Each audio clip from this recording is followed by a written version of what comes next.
Olá, feliz sábado, como é bom estarmos juntos hoje, dia de adoração, de culto, de louvor, de celebração, porque o sábado foi instituído para que nós adoremos a Deus como nosso Criador, Ele que criou todas as coisas. Em 6 dias Ele fez os céus, a terra, o mar e todas as coisas que neles há, e no 7º dia Ele descansou e abençoou, Ele festejou a semana da criação no 7º dia.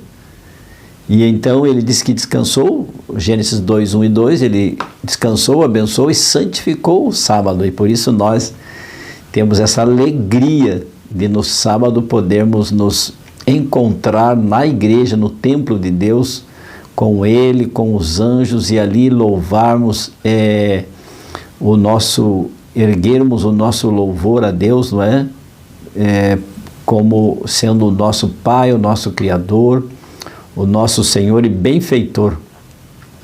E eu quero compartilhar com você hoje um verso que está no Mateus, né, o Evangelho de Mateus, capítulo 1, verso 21, que fala um pouco para nós, bem de perto, sobre a nossa situação de penúria, ou seja, nossa situação como pecador. Nós somos pecadores.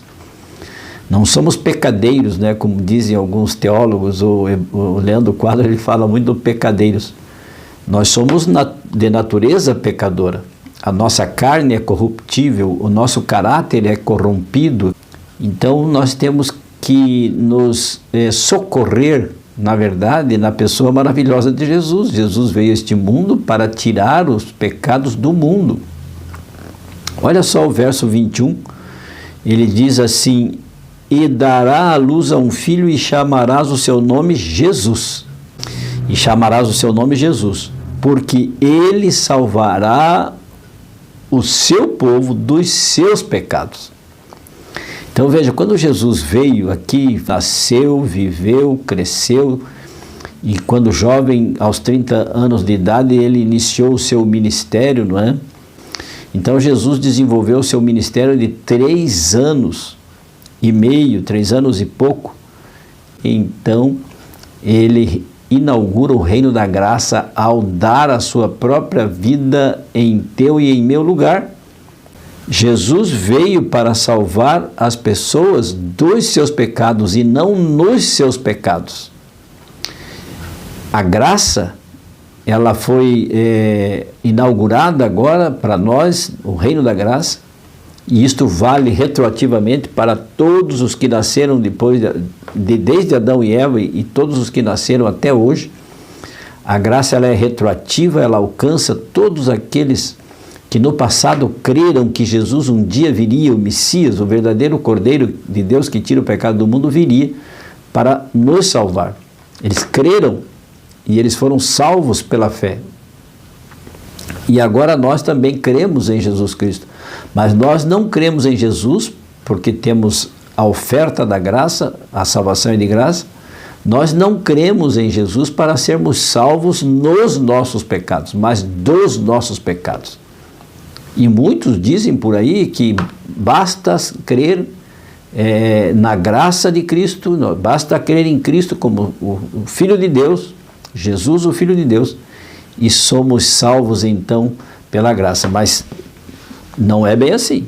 Há uma condição, porque Cristo não veio para colocar o seu manto de justiça, porque a sua morte foi lá na cruz meritória.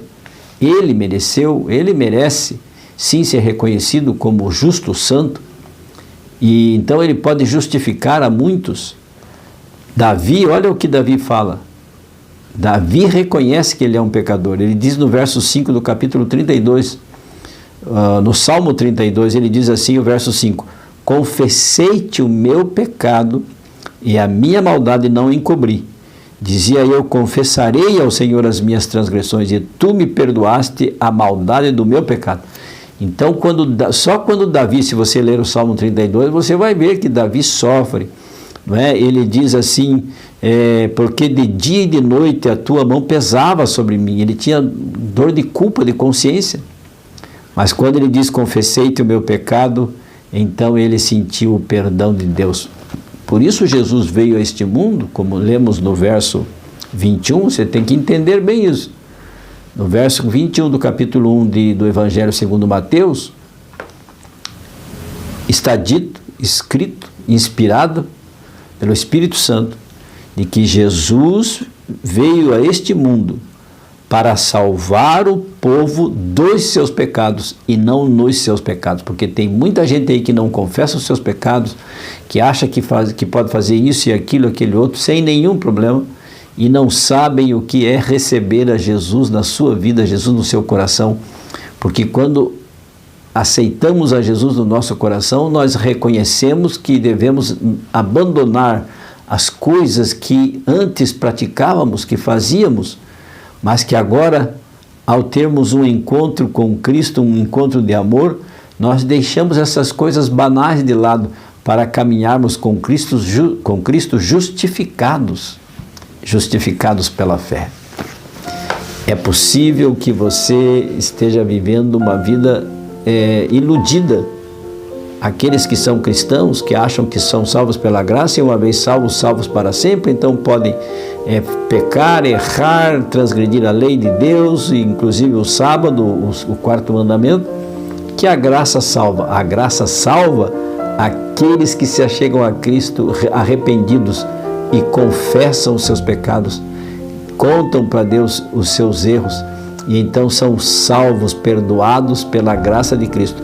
Deus nos aceita porque Cristo se apresenta para Deus, para o Pai, e diz assim: por este Pai eu derramei o meu sangue e tenho em minhas mãos as marcas, o nome dele, o nome do João, da Maria, do Antônio, do Pedro, do Nelte e de todos aqueles que creem em mim. Jesus morreu por todos, mas é necessário que creiamos que ele é o nosso autor e consumador da nossa fé, é o nosso sumo sacerdote, é o nosso supremo advogado que intercede junto ao Pai por nós. E então, com os nossos pecados confessados, somos limpos, lavados, e purificados e justificados e salvos pela graça e misericórdia de Jesus. Entenderam agora? Então, repetindo, Jesus não veio para salvar as pessoas nos seus pecados, mas dos seus pecados. Vamos orar com esta graça, esta bênção, neste sábado. Incline a sua fronte, feche seus olhos e vamos orar. Senhor, meu Deus, obrigado pela sua graça perdoadora, pela sua justiça. Necessitamos de vestes novas, as vestes que o Senhor nos oferece lá da cruz do Calvário, porque o Senhor foi vitorioso lá. O Senhor nos resgatou e o Senhor tem autoridade agora para perdoar-nos dos nossos pecados, mas não nos nossos pecados. Nos abençoe a cada um de nós e que sintamos o desejo de te servir e confessar os nossos erros e pecados, para que o Senhor nos lave e purifique e sejamos então salvos, tenhamos o penhor, a garantia que é Jesus Cristo, nosso Senhor e Salvador, o justo. Obrigado, Senhor, assim oramos agradecidos, rogando a presença do Espírito Santo em nome de Jesus. Amém. E lembre-se, amigo, amiga, aquele que ouvir a palavra de Deus, este habitará seguro, em paz, tranquilo e sem temor do mal. Fique com Deus, amo vocês. Tchau, tchau.